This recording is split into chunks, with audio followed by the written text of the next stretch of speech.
இந்த அங்கிள் வந்துட்டாரு பாரு. யாரும் விளையாடவும் விட மாட்டாங்க, உன்னை ஓடவும் விட மாட்டாங்க. டான்ஸ் பண்ணலாமா?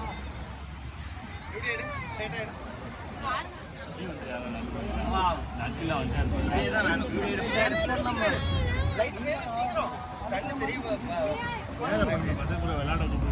மேலே போல அண்ணா வராங்களா?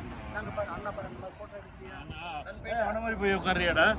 உட்கார தெரிய மாட்டாங்க. அண்ணா பாரு எப்படி உட்காந்து